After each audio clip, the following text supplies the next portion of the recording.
Well, it just seemed like a stormy, rainy, cloudy day, a day for the blues. So there you go. Welcome to Crossroads. It's great to see all of you here. We're going to do some songs. Pastor John is going to preach a great message. We're closing out our series, Love Like Jesus. Got a few other elements for you as well. That's the gist of it. Right now, why don't you stand up, say hi to somebody, and we're going to sing together.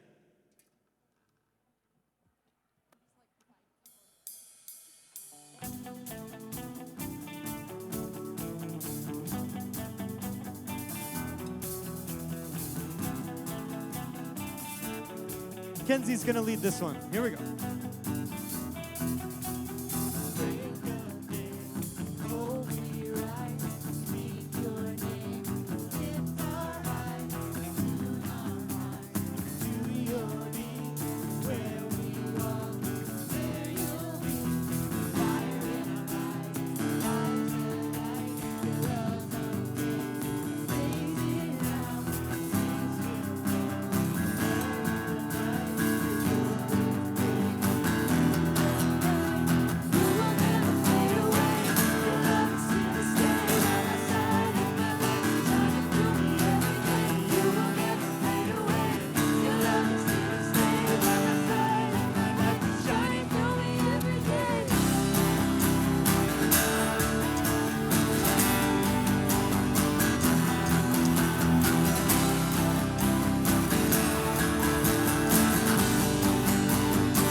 We're going to sing forever. Forever in your love.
Well, you sound pretty awake, which is great, because this next song is called Your Love Awakens Me.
on, church. Your love is greater. Your love is stronger. Your love awakens, awakens, awakens me. Your love is greater. Your love is stronger. Your love awakens, awakens, awakens me. And what a love we found that can't hold us down. We shout it out, we're alive 'cause you're alive. What a love we found that can't hold us down. We shout it out, we're alive 'cause you're alive. What a love we found that can't hold us down. We shout it out, we're alive 'cause you're alive. Your love is greater. Your love is greater. Your love is stronger. Your love awakens, awakens, awakens me. Your love is greater. Your love is stronger. Your love awakens, awakens, awakens me. Your love is greater. Your love is stronger. Your love awakens, awakens, awakens me. Your love is greater. Your love is stronger. Your love awakens, awakens, awakens me. Love awakens me. Yeah. Your love is greater. Your love is stronger. Your love awakens, awakens, awakens me.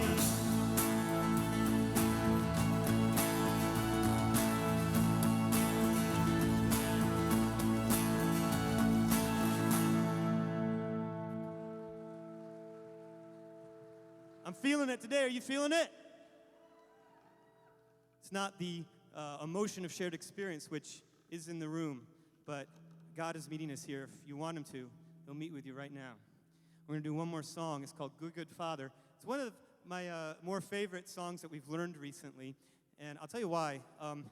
You come into church, and maybe you're having a great day, but more often than not, maybe there's something at work that's just getting you down, or there's a family situation that's eating you up inside, or there's some sort of depression you're dealing with, or I don't know. I mean, any one of 100 things, a medical problem, whatever.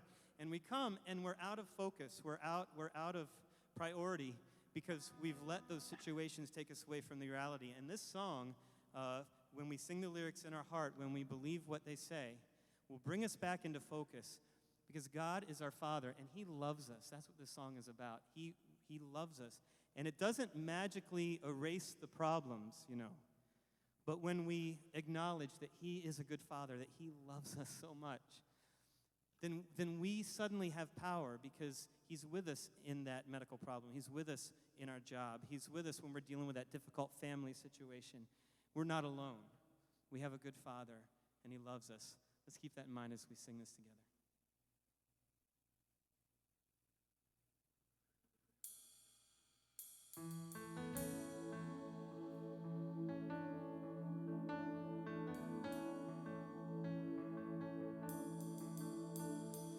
I've heard 1,000 stories of what they think you're like, but I've heard the tender whispers of love in the dead of night, and you tell me that you're pleased and that I'm never alone. You're a good, good Father. It's who you are. It's who you are. It's who you are. And I'm loved by you. It's who I am. It's who I am. It's who I am. And oh, oh, oh, oh, oh, oh, oh, oh, oh.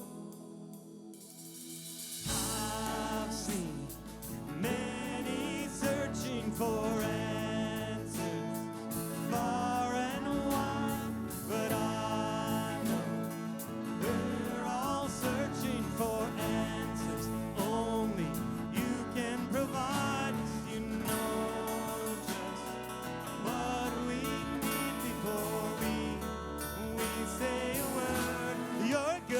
good Father. It's who you are. It's who you are. It's who you are. And I'm loved by you. It's who I am. It's who I am.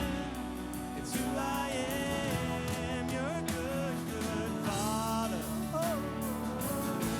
And I'm loved by you. You are perfect in all of your ways. Perfect in all of your ways. You are perfect in all of your ways to us. You're a good, good Father. Sing it.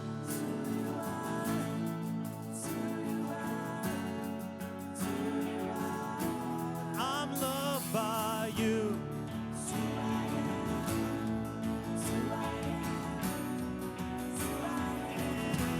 You're a good, good Father. It's who you are. It's who you are. It's who you are. And I'm loved by you. It's who I am. It's who I am. It's who I am. You are perfect in all of your ways. Perfect in all of your ways. You are perfect in all of your ways to us. You're good, good Father. It's who you are. It's who you are. It's who you are.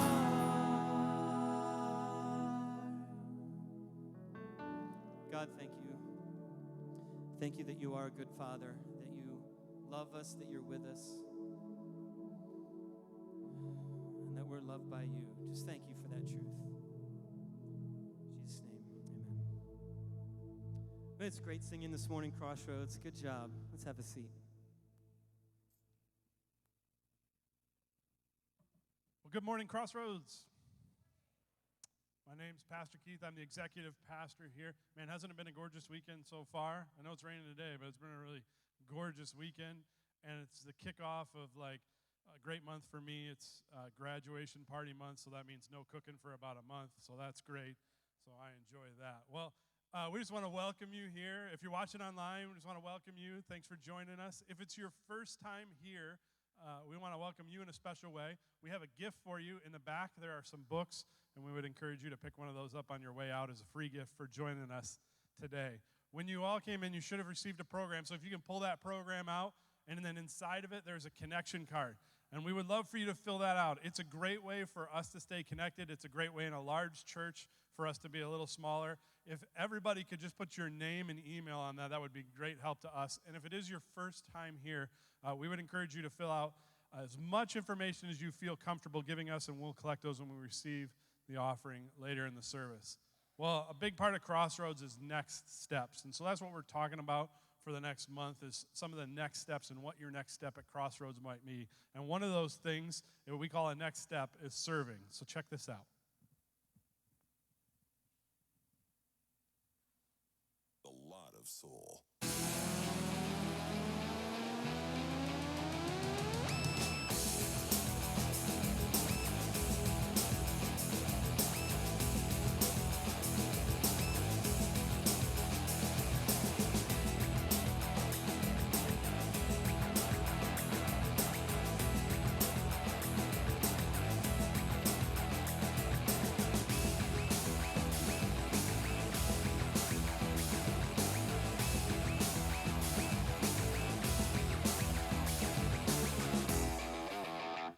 Of soul. So this is kind of our philosophy at Crossroads. It's also something that we push every now and then. It's our sample it. And so no matter what ministry you're interested in serving in, we always ask people to sample it. You know, kind of like going to Costco. You walk around and you get all the samples once, maybe twice, maybe 4 times. But you sample different things, and what you like and what works for you is maybe where you begin to serve. And so we encourage people to do that through the sample it period. Today, specifically, we're pushing creative arts.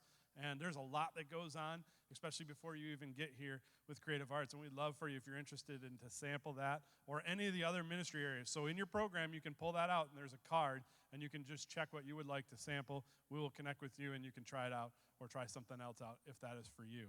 Well, we are halfway through our year. And to tell us a little bit more where Crossroads has been and where Crossroads is going, I'm going to turn it over to Pastor John. Thank you, Pastor Keith. Don't you just love this guy? You know, his legs leave a little bit to be desired. I'm not sure what's up with the shorts today, but whatever, you know. He thinks he's cool, and that's okay. We love Pastor Keith. My goodness gracious. Hey, you know, as a church family, we have a mission. Jesus has given us a mission. And it flows right out of the Gospel of Matthew. And we're going to take a moment. We're going to review our mission, and then we're going to just give to you kind of a report card or maybe a scorecard as to how we're doing. I'm going to say report card because I'm not very smart and I didn't do very well in school. So we're going to call it a scorecard. That sounds better. Don't you agree? Yeah. Okay, here we go. Here's our mission, right? Let's read this together. We are on mission to develop passionate, come on, join me, to develop passionate followers of Jesus who worship God, connect in communities, serve one another, and reach the world. Okay, we're going to have to do that again because I didn't hear you, okay? Now, the first service, they did okay, not great, but you didn't kind of like even match up with them, okay? So let's go for it. Let's read our mission statement. We are on mission to, come on now, develop passionate followers of Jesus who worship God, connect in community, serve one another, and reach the world. Well, as this slide continues to be up there, we just want you to know that first line is our mission. We are committed here to develop passionate followers of Jesus. And our strategy has to do with those four other words of worship, connect, serve, and reach. So let's see how we're doing on our strategy for the year to develop passionate followers of Jesus. First, we're going to look at worship, our worship gatherings. And year to date, we are averaging 1,109 persons. That's quite a few persons. We'd love it to be more. We believe it's going to be more, but that's a good number, 1,109 people we work with and share with Jesus with on a weekly basis on Sundays. Another part of the worship aspect is giving, and as you see here, we're doing pretty well. You recall that, you know, at the end of the year last year, we did this 12% initiative, and we said, hey, would you please increase your giving by 12%? Well, some of you, lots of you took us to heart on that, and we need weekly $34,000, and year to date, we are receiving $36,180. That's pretty cool, don't you think? Can we give it just a shout out for that? Yeah. Hey, and you know what? Summer's coming. I love summer. It's my favorite time of the year. You know, I get to sit out in the sun and kick back a little bit. But here's the deal. Lots of people, including the Clarks, we go on vacation in the summer, and sometimes we forget, not the Clarks, but sometimes people forget to continue to be faithful in their giving. So we're just going to encourage you, go ahead and automate your giving.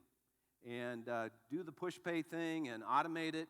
And that way, when you leave, you stay faithful in your giving, and it helps us to get through the summer, which is typically a pretty lean time financially for the church family. So we're doing pretty darn well regarding worship. The second part of our strategy is connecting in community. Look at this. We have 733 people in growth groups in our winter-spring semester. I mean, that's a huge number. Yeah, huge number. And if you haven't signed up for one for the summer, a men's or a women's group, or a karate group or a drumming group, whatever, be sure to do that. It'll help you to stay connected this summer, as you go about your daily lives. Then the third part of our strategy is serving one another. Right now we have 420 people serving. That's pretty exciting, isn't it? And go ahead, yeah. As you would guess, we need more. I mean, you never have enough people who are serving. Take this sample initiative to heart and just try out a few serving opportunities. And my hunch is you'll find one that's a great match for you. And then finally, the fourth part of our strategy is reaching the world. And so far this year, we have 9 first-time commitments to Jesus, 76 recommitments to Jesus, and 20 people baptized. Okay? So let's just give the Lord a hand on that He's helping us to change lives. He's helping us to reach out to people who don't know Jesus and help them in their next step of discovering Him and learning to live for Him. So I just want to say, as one of your pastors, on behalf of the staff and the elders, thank you so much for helping make Crossroads a great church. You can feel good about being a part of us. Every day, by God's grace, we're starting to live into ridiculous health. And that's our goal. Our goal is not to be a big church. Our goal is to be a healthy church, a church of ridiculous health. And you're helping us do that. Thanks for being on this journey. Thanks for helping us be on mission. And just so glad to be partnering with you. Okay, as we wrap up our series today, why don't you go ahead and take in this video.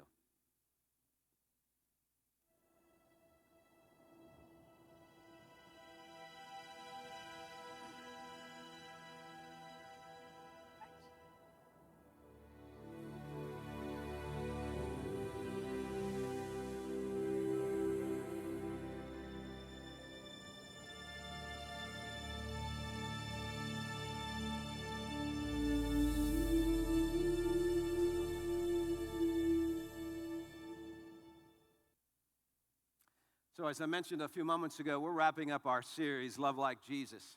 And maybe you're asking the question, why did we do this series? And one of the reasons is because the theme of our church this year is to awaken passion. And in order to awaken passion, what we've got to do is we've got to take a good, serious, hard look at Jesus and how he lived. Now, several years ago, it dawned on me that Jesus came not only to get me into heaven, but to teach me how to live on earth. And so if we're going to live with a sense of awakened passion, we need to look and model our lives after Jesus. I don't know about you, but lots of people live kind of like a walking dead person, They just kind of go through life. They're existing. They're not really living. And several hundred years ago, Irenaeus said that the glory of God is a human being fully alive. Fully alive. Let me ask you a question. Is that what you want to be? Don't you want to be fully alive? In the midst of struggles, in the midst of heartaches, as Jim led us in worship a few moments ago and mentioned, in the midst of all that, we get to be fully alive. We get to have this passion awakened in us. And so we've been looking at Jesus and how he lived with the goal of modeling his life. And as we model his life, the byproduct is this passion gets awakened in us. You recall in the first week, we talked about how Jesus forgives sinners. In fact, we look at a passage when he was on the cross. Some of his very last words were, Father, forgive them, for they know not what they do. And we challenged you at that particular point to make forgiveness your default, to pre-forgive people, to make up your mind ahead of time that you're going to forgive whoever hurts you. And then in week 2, Pastor Keith talked about how Jesus lived in community and broke bread with his close followers. And he challenged you, as I am being challenged, he challenged you to go ahead and to connect to a growth group. This is one of the spiritual disciplines. It's impossible, let me just say, it's impossible to have passion awakened in you if you're not living in healthy, authentic community. And the best way we do that here at Crossroads is through growth groups.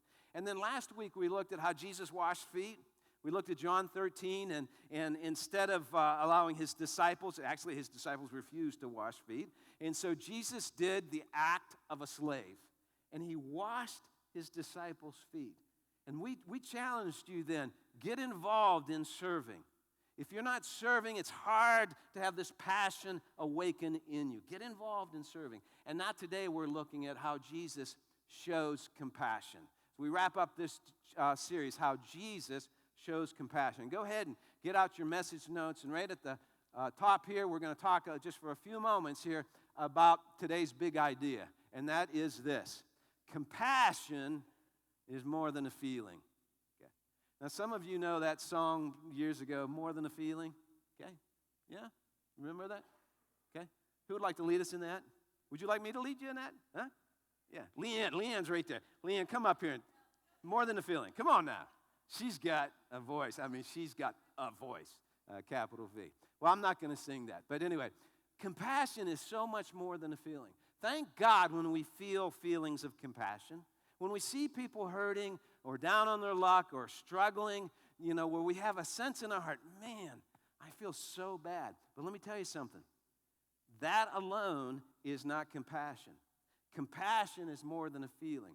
You have to match your feelings of compassion with actions of compassion. No action, no compassion. Am I communicating? If I am, go ahead and say yes.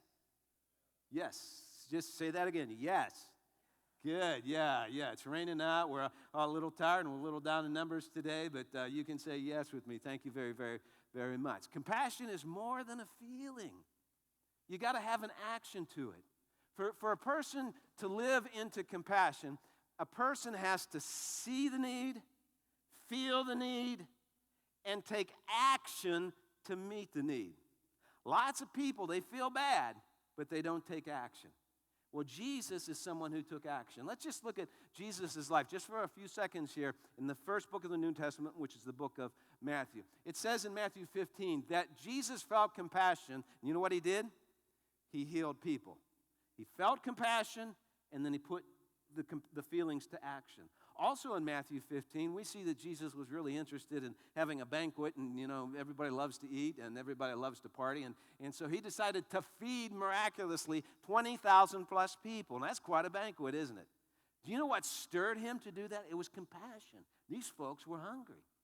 In the next chapter, Jesus threw another big banquet, not so big as the first banquet. He only fed like 16,000 plus people, okay? I mean, I'm not sure. He must have had a bad day or whatever. Because, 20,000, 16, man, why only 16,000? Okay. But Jesus, he did it. The Bible says he did it because he felt compassion. And then later on, it says that Jesus felt compassion in the book of Matthew. It says he felt compassion. He saw some blind people, couldn't see, and he healed them because of his compassion. Here's what we see in Jesus. We see that Jesus felt compassion, and he matched his feelings with action. Compassion is more than a feeling. We must match our actions with our feelings. So for the rest of our time, we're going to look at a passage of Scripture in Luke chapter 10, verse 25. It's a familiar passage, and so why don't you connect to Crossroads app, click onto the Bible, go to Luke chapter 10, and we can walk through this passage together, beginning verse 25. What this is a conversation Jesus has with a religious leader of Judaism. And when I talk about Judaism today, I'm not talking about modern-day Judaism per se, but this is what it was like many, many years ago, thousands of years ago. And he's talking with a religious leader of Judaism. And then true to Jesus' ministry structure, his ministry passion, he told a story just to make his point very, very clearly. So let's begin Matthew chapter 10, verse 25. It says, on one occasion, an expert in the law stood up to test Jesus. Now, this expert in the law would have been what we would call a lawyer today. This person was a lawyer in Judaism. He knew the old law. He knew the law of God, frontwards, backwards, inside, outside. I mean, you wanted a question answered about the law, you went to this guy. Now, notice this guy's motive in talking to Jesus. So Jesus is in this crowd. Maybe there are 15, 20, 30, 35 people. And this guy, he decides to have a conversation with Jesus. And you know what he does? He tests Jesus. He really doesn't want a conversation. He wants to test Jesus. That was his motive. And this is what life was like for Jesus in the first four books of the New Testament, Matthew, Mark, Luke, and John. The religious elite, all they did, they nipped at his heels. They were always testing him. They were always trying him. They didn't like Jesus. They were threatened by him. They were jealous of him. And he was messing with their nice, neat religiosity, and they couldn't stand it. It ended up them having Jesus killed. They were the impetus of Jesus' crucifixion on the cross. So we have this guy here. He's really not interested in a good give and take conversation. He's wanting to test Jesus, okay? So here's what he asks. He says, "Teacher, what must I do to inherit eternal life? What is written in the law?" Jesus replied, "How do you read it?" Now here we have a technique that is very familiar with Jesus, and that is Jesus often answered a question with a question. And that's exactly what he did here. Why did he do that? Well, I think he wanted to engage people. I mean, he just wanted them to think. Jesus is pro-thinking. He wants us to think about our faith and not just feel our faith. So he wants us to think, and so he asked questions. And another thing that he did, or another reason that he did that, is he just wanted to maybe diffuse a hot situation.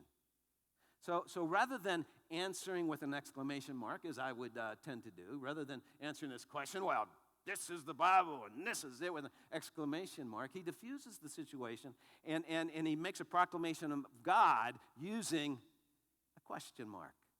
Interesting technique. He says, how about you? What do you think? What does the law of God say? No, remember, this guy's a lawyer. He's a religious lawyer. He's a Jewish lawyer. I mean, Jesus is like teeing this ball up, and he's just whack, just hit it 300 yards. I mean, this religious leader, he's just loving this. Yeah, I'm going to get Jesus. I can answer this question. I'm going to feel really good about myself. And so he says, okay, here's what you got to do. You got to love the Lord your God with all of your heart, with all of your soul, and with all of your strength, and with all of your mind. And, he says, you need to love your neighbor as yourself. Now, here's why Jesus teed it up, or here's how we know it, is that this religious leader, like all of the religious elite, they wore things on their bodies just to show that they were like super religious. And this guy had a thing on his wrist called a phylactery. You know, a phylactery. Yeah, I hate that word. I don't know why. A phylactery, and it was just like like a watch, only it was leather. He didn't have a watch. He didn't have an Apple Watch. I got an early Father's Day gift, by the way. Yeah, my other one died on purpose, and then Karen said, "Oh yeah, no, just kidding." Anyway, it was a leather box, and inside that leather box was what? This verse. This verse. Love the Lord your God with all your heart, mind, soul, and strength. Love your neighbor as yourself. So again, this religious leader, he's strutting his stuff. He's feeling really good. He said, yeah, if I'm looking religious, I'm looking spiritual, I am good to go. And then we read the next verse, verse 28, that says, you have answered correctly, Jesus replied. Do this and you will live. But he wanted to justify himself, so he asked Jesus, and who is my neighbor? And who is my neighbor?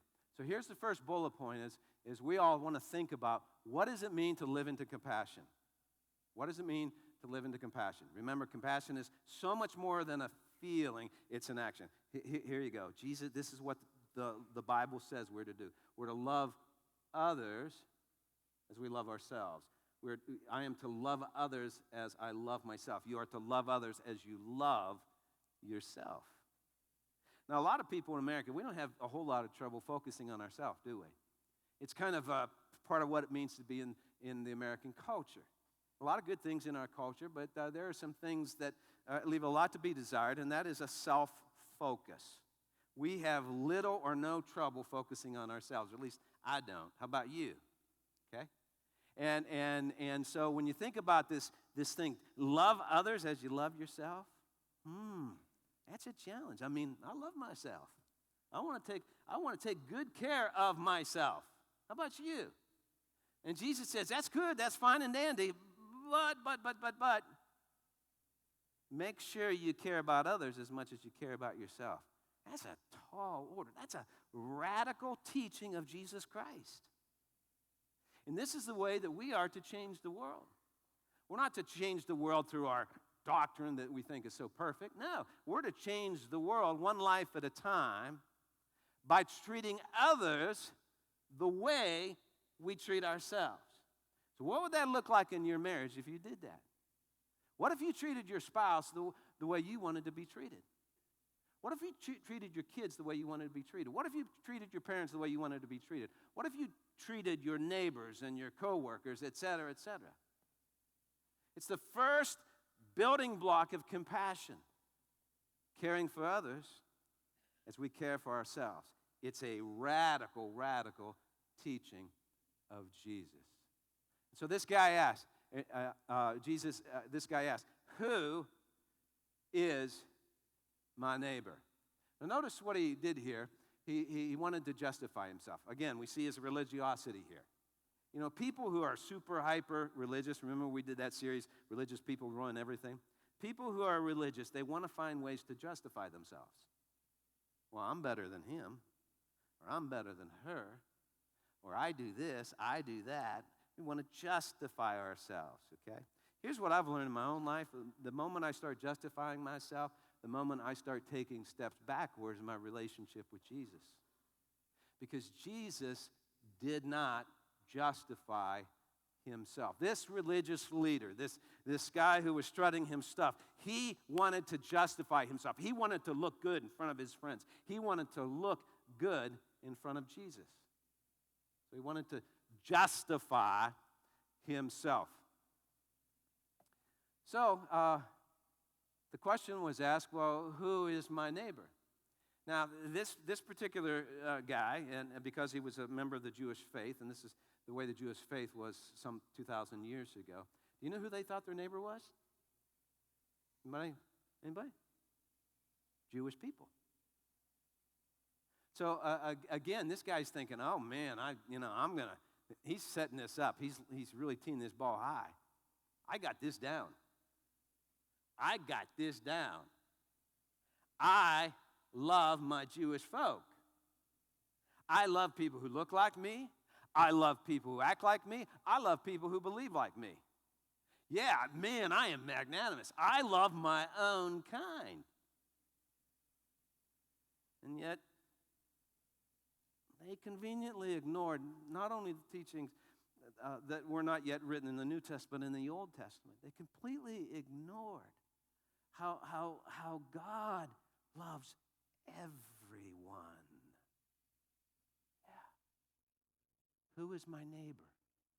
Who is my neighbor? So Jesus, in response to that, in reply to that question, he told him a story. Again, this is a teaching technique of Jesus. If you read anything about Jesus in the Gospels, you find he's always telling stories. We don't know if this was what is called a parable, which is kind of a fake story to illustrate a point, or if this really had happened. Some people believe that this really had happened and that it was very common knowledge. So here we go. He goes to the story. Jesus said, a man was going down from Jerusalem to Jericho, and when he was attacked by robbers, they stripped him of his clothes, beat him, and went away, leaving him half dead. Now, everybody in the audience of Jesus at that particular point knew that the Jericho road was super, super, super dangerous. In fact, probably the religious people there, the very conservative religious people think, you know what? He's an idiot for going on the Jericho road himself. Of course he's going to get beat up. He's an idiot. He shouldn't do that, okay? So it's a sense of self-righteousness here. Verse 31. So this guy's beat up, and so a priest, a Jewish priest, happened to be going down the same road, and when he saw the man, he passed by on the other side, okay? Now, a Jewish priest at that particular point, was part of the Jewish religious elite. They were the spiritual ones, quote, quote. They were the spiritual ones of the Jewish faith. You would think if anybody would have stopped and helped this poor guy that had been beaten up and left for dead, you would think that certainly a priest would stop. But he took a pass. So Jesus goes on. Okay, there's some more people here. Verse 32, so too a Levite, when he came to the place and saw him, passed by the other side as well. A Levite. A Levite is from the tribe of Levi. There were 12 tribes in Israel. Levite was from the tribe of Levi, which was the priestly tribe, the tribe set aside by God to bring in priests into the religion and also to care for the temple. So minimally, this guy cared for the temple, and he may also have been a priest. Again, you would think, man, this guy has this spiritual heritage of being really, really religious and really being connected by God and his religion. And yet, just like the other guy, just like the other priest, he walked away. He didn't do a thing. Now, maybe this Levite, unlike the priest that we talked about before, maybe this Levite, maybe he actually kind of stopped and looked. And maybe his heart tugged at him where he thought, oh, man, that's too bad. Man, that dude's really bleeding. Oh, my, that guy's still unconscious. Oh, my, look at that leg. Ooh, legs aren't supposed to look that way. Maybe he felt a sense of pity. But you know what? He kept walking. Remember. Compassion is more than a feeling. It's an action. Even if that Levi felt, tons of grief and said, even if he cried like a baby, he really didn't have compassion. Why? Because compassion is more than a feeling. If he felt it, he didn't do anything. No action, no compassion. Now, by this time, the religious expert, you know, the lawyer, he's starting to feel it. He's getting anger inside of him. It's just kind of starting to well up. He's getting a little sick to his stomach, and his armpits are sweating, and he had to look closely, and it had a few drops of sweat right there, and his face is starting to turn red. He knows that, oh boy, Jesus is gonna hit me with truth, and this is not gonna feel good. This is not gonna feel good. Don't you just love it when somehow you read the Bible or you're thinking and you sense the Spirit say to you, oops, you're not doing really